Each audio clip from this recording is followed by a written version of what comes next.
Okay, so let's go ahead and start installing and configuring Passport. In your assignment, you should take a look at the assignment, and not only the assignment, but also if you go to the Security tab, if you go to Overview, there's quite a few things that we cover here. One of the things is that you'll need to install these libraries. Okay, the Passport is the core library, and then you can install any number of strategies. Okay, today we're going to look at the local strategy, right? And each strategy has its own package, node package. Okay, and they're named aptly, Passport Local, Passport Google, Passport Facebook, Passport whatever, right? And each one has its own Node.js package. So I've already installed these two, as my package.json attests. I have installed the Passport library, and I've installed the local library. There it is. Okay, that's because I use --save. Don't forget the --save. Otherwise, it won't work in your Heroku. It might work locally, but then it won't work in Heroku. So do that, and then from within your server.js, you need to install it, right, and configure Passport.js. Okay, you'll need to load the library. You'll need to make sure you already have cookie parser and session, which we already have. Okay, you need to configure already the session and the cookie. Make sure you have those already installed, which we already did. Right, we already did that. And then you need to configure Passport. Right, once you've configured the cookies, once you have configured the sessions, then you configure Passport in that order. Right, cookies, session, Passport. They all depend on each other. Right, so session depends on cookies, and then Passport depends on session. Right, so you need to configure them in that order. So we already configured session and cookies. Let's configure now Passport. I believe I've done that already in my server.js.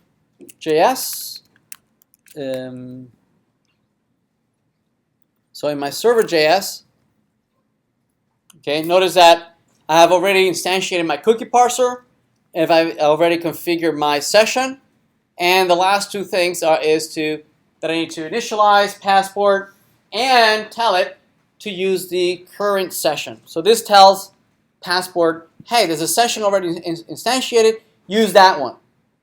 Or use that session that is already instantiated. Okay? All right. So once you've done that, we want to be able to redefine how folks log in and authenticate themselves, and where do we keep the fact that somebody's currently logged in, right? Right now, we're remembering all that on the client side, right? Encoded in the /user/user ID. Right? That's how we are keeping track of who's currently logged in. It's encoded in the URL. It is a browser who's keeping track, who's keeping the state. Okay, and most of the state should be encoded in the server, in the URL.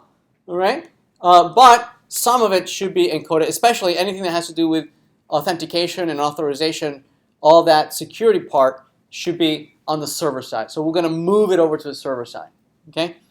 All right. So one of the first things we're going to do is load the Passport library in the user services, which right here. Let's see. In the assignments, graduate, in the services user service, right? We are going to load the Passport library. Okay. And we're gonna use that in a minute. But one of the first things that we're going to do is do this, right? We want to change the way we log in. Right now, the way we log in is that we we do a get, right? We do a get, I think right here, right? We do this get right here. I think it's this get right there. That it goes to find all users. And depending on whether we pass a username or password in the query, right, it uses find by credentials. Yes, remember that? So we're going to move away from this. right? Instead of logging in by passing username and password as a query string, instead, right, instead of this being this get, right, this get over here, we're going to convert that into a post, right? What that's going to allow us to do is to not expose the username and password, right, in the URL, right? Because God forbid somebody like copy and paste the URL, right? You would have that URL encoded in plain string. So we don't want to do that, right? So we're going to move over to post, right? The other reason is that if you change it to post, you can encrypt it. You can encrypt the body of the HTTP request. You can encrypt it so that when it leaves the browser, right, it's encrypted, goes over the network. If it gets intercepted, who cares, right? It doesn't matter if they get it intercepted. They won't be able to read it anyway, right? And then it will be deciphered on the server side when the server gets it, right?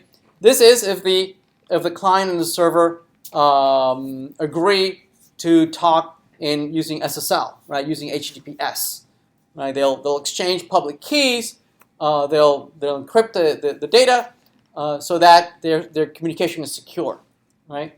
Now in Heroku recently, HTTPS is only available if you're a paid account. Okay, if you have a paid account, you can just plain old use HTTPS on the client and HTTPS on the server, and the communication in between is secure. Right? I'm not going to force you to pay for Heroku, so I'm not going to require that that you use HTTPS for your assignment or project. Right? But if you decide, at some point to use Heroku's SSL, right? It's as easy as changing wherever you see HTTP, right? Just change it to HTTPS. Right? So if wherever you see $HTTP, right? There's an equivalent library called $HTTPS. Okay. So now all queries go out encrypted. Right. So our username and password, although they're going to be post right now, since we're not going to be use SSL, is still going to be in the clear. Right? Somebody intercepts our body, they will be able to see our username and password, right? Because it's not going to be encrypted. Make sense? But if we pay, then it would be encrypted. Okay? But I'm not gonna make that a requirement for the assignment or the project. Right? I'll leave that up to you. Okay. Yes. So we're going to change this into a login, into a post. Right. So let's copy that. There it is. We're going to do API assignment graduate.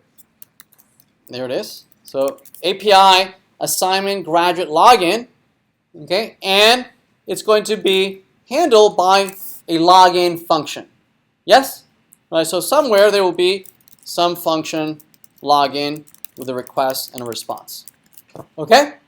So typically notice that all these URLs, all these routes over here, they're being handled by our functions. See that? Right? And these functions handle the request and the response. Notice, and here's our function, login. Here's the request, here's the URL, and here's our function. Notice that in between, we have added this, this passport.authenticate. See that? Right? What we're asking here is that, hey, Passport, I know you're good at authenticating, right? I know that's what you do. Why don't you handle this? Right? Somebody's trying to log in. You handle anything that has to do with security, right? With authentication, right? That's basically what we're telling it to do, right? And we're asking it to use a particular strategy. We're telling it somebody's trying to log in with just plain old username and password, not with Google, not with Facebook, just plain old username and password credentials. Okay, so use the local strategy to handle this. Everybody okay? Right. So to do this, we need to tell Passport how to do this. Passport is not magic. It doesn't go off and and hit our database and somehow finds the user. We need to explicitly tell it how to do it. Right? And we already have code for that. Right? We wrote this last week, right? How to find somebody by username and password. We have it down here, actually, right? We have the code right there. Right? Find users by credentials. And that's exactly what we're going to do. We need to tell Passport to use just that. Right? To use this right here. User model, find user by credentials. Okay? So let's do that. Okay, so this is just saying, hey, Passport, you handle this, right? But really, we're handling it. Okay, so let's do it. So the way it works is that we need to tell Passport to use the local strategy. Okay, so well, sorry. We're gonna have to load the local strategy first. There it is. Let's load the local strategy. There it is. We loaded the local strategy. Once we load the local strategy, we need to tell the local strategy to use a particular function, right, as the interceptor, right, the one who's handling all the authentication. This function, local strategy, will handle all the authentication. Meaning, this right here, we're telling it to handle the authentication. Well, it'll be handled by the function that we register right there, okay, which we don't have just yet. Okay, we don't have it. So we can declare it. Let's declare it. It'll be a function. It'll take as arguments username and password. Okay, so this function is going to intercept the post. Okay, if we try to log in, and it will parse from the body, because remember, username and password are no longer going to be in the query. Instead, they're going to be in the body, right? In the request body, yes, right? It's going to look for two attributes in the body: a username attribute and a password attribute. So they better be there, right? It's going to parse it from the JSON object that has username and password. And then it's going to pass it to us in this local strategy. Okay? All right. Once we're there, the responsibility of handling this goes back to us, right? Passport doesn't actually know how to do anything, right? It only provides the hooks, okay, of when should things happen, right? Of when the life cycle happens, all right? We just have to do the work. Right, so let's do the work. We're going to use our user model. There's our user model. We're going to do a find user by credentials. There it is. Takes us argument username and password. And hopefully this is the user. Okay? Now it's a turn to determine on whether this user actually exists. Right? We're going to say, if the user exists, we're going to do one thing, or otherwise, if it doesn't, then we'll do something else. Okay? So the way it works is that if the user exists, this means that, yep, this user is good. This should be the currently authenticated user, the currently logged in user. Yes? So we need to we need to pass now control over to Passport saying, yep, we did all our homework. We know that this person is good. Go ahead. This should be the currently logged in user. Right, so we need to notify Passport of that. And the way we notify it is that Passport passes us a callback function. Right? Whatever you want to call it, doesn't matter. Right? But this is a very common name. If the user exists, we're going to call the done function with two arguments. The first argument, whether there was an error. There was no error. Right? So if it's successful, meaning the user exists, we're going to pass a user object, right, as to the callback. And what Passport is going to do is that it's going to store this current user, right, as the currently logged in user.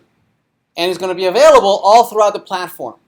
Right? In any of the other functions, it'll be available through the request object. It's going to create a brand new object called user, right? And it's going to put it in the request.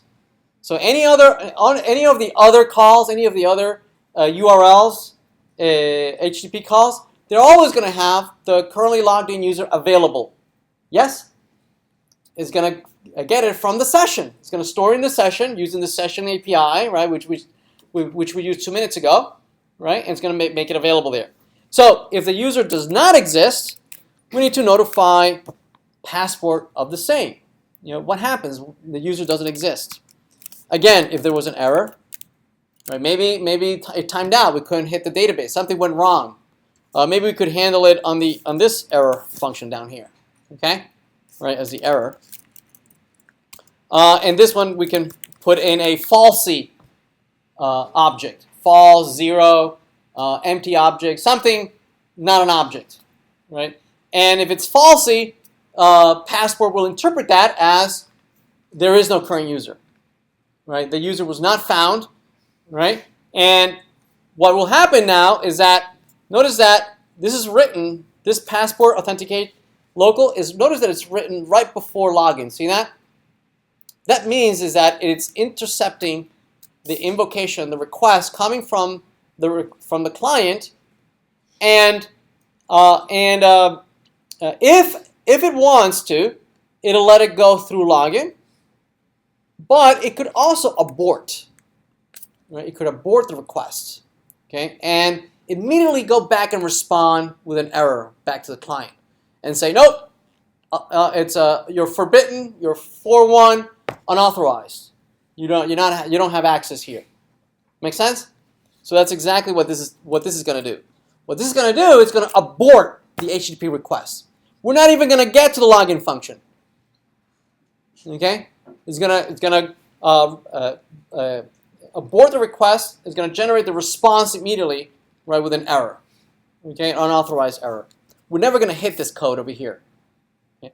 If we say user, meaning we did authenticate, then we will make it to the login function. Okay? And the login function, by the time we get to the login function, the only thing that needs to do is that the current user, the currently logged in user, it's in the request. It's in the request that user. We can say just response send back the request user. That's it. Right? Has been already found. We already found him. Found the user. Make sense? Right, the only thing that is left us to do is just echo it back to the client.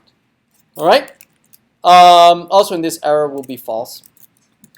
If there was an error, bless you, we can pass in the error message and then false. All right? Okay. In both cases, we would get an unauthorized error on the client. Okay? Yes? Bless you.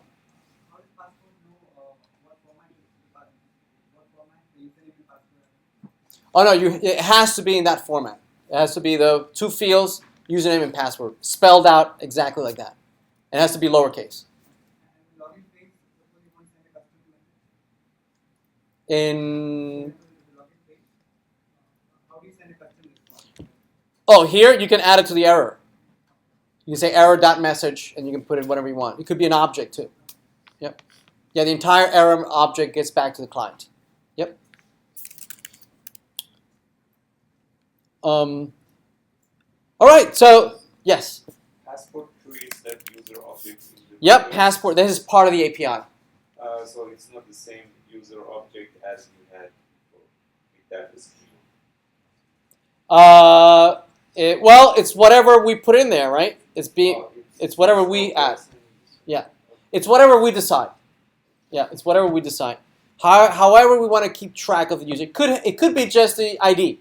The user ID, right? We're going to be a little more sophisticated and keep track of the entire user object. Okay? So there's one more last piece. Okay? The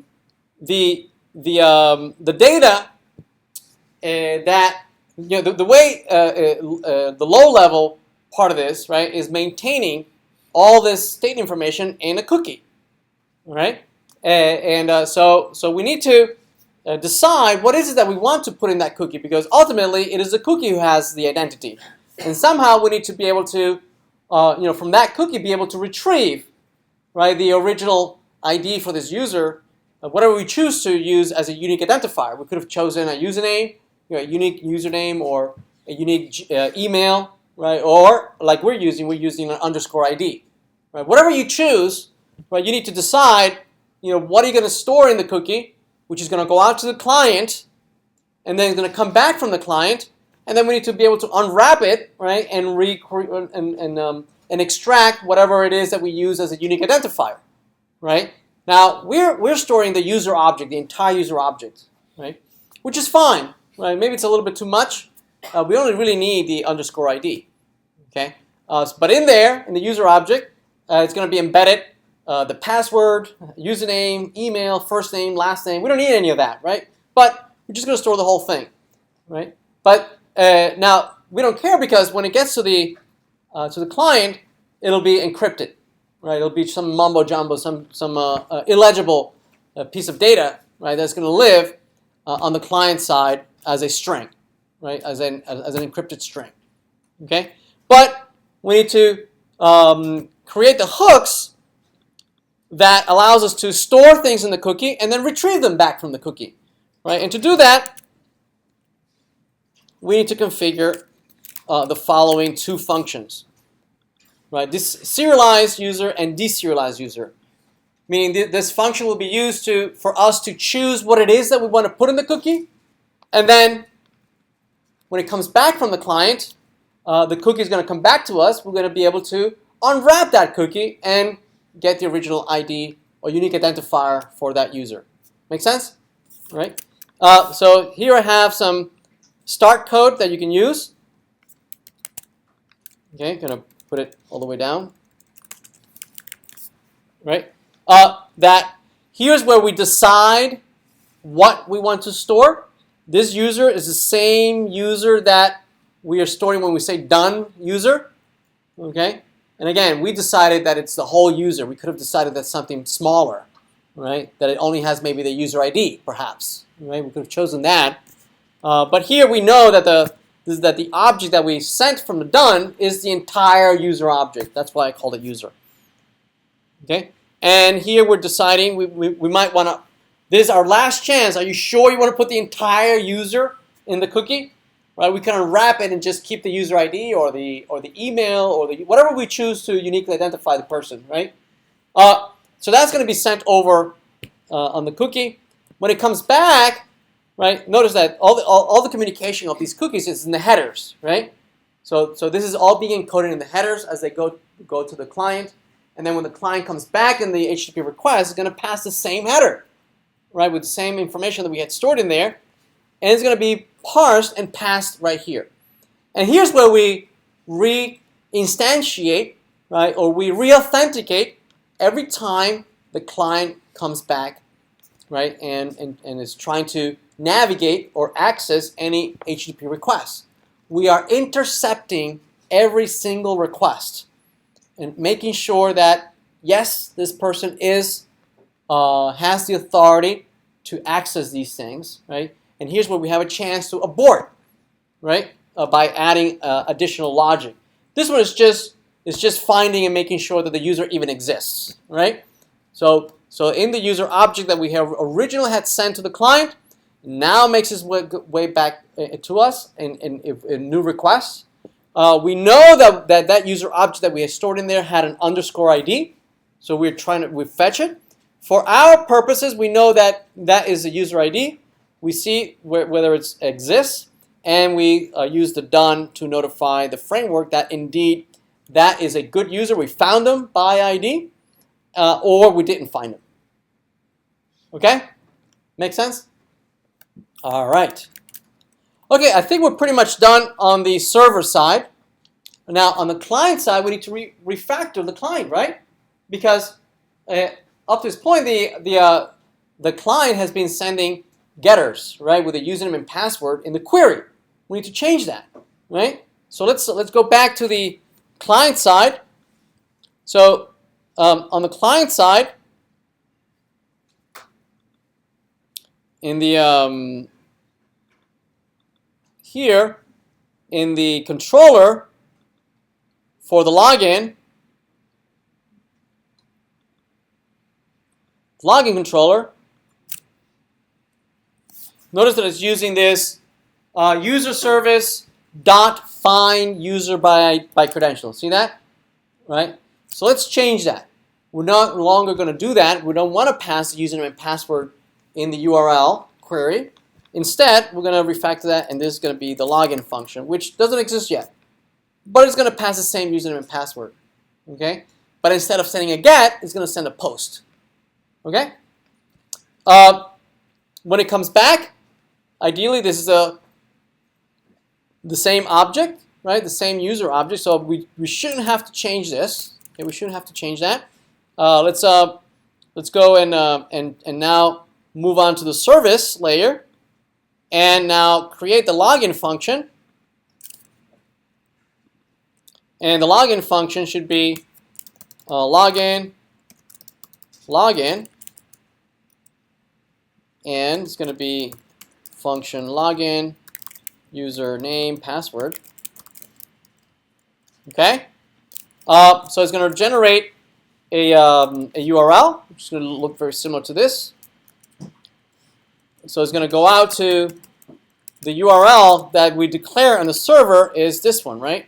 It's this URL right here, this one. So let's grab that. That's the URL. Okay, and we're going to say return $HTTP.post. Okay, and we're going to post it to that URL. Plus, we need to pass in the username and password. Right. So we'll store that in a credentials object that has the schema username equal to username, and then the password equal password. So this is the schema that Passport is expecting. Right? It's expecting a JSON object that has two attributes, one called username and one called password. Okay? It has to be that spelling. So that's what we're passing in the credentials. And when it comes back, we're just going to unwrap the response and send it back to the controller. Okay? Everybody good? All right. Let's see. Let's give it a try. Before I do that, let me see if I need to turn off some undergrad code. Perhaps. Yeah. Let me change that. There we go. Lectures. I think that's it. Okay. Let's give it a try. All right, so let's go login. Let's go to assignment, graduate, index. And let's inspect just to see if there's any error messages. Console network. So log in.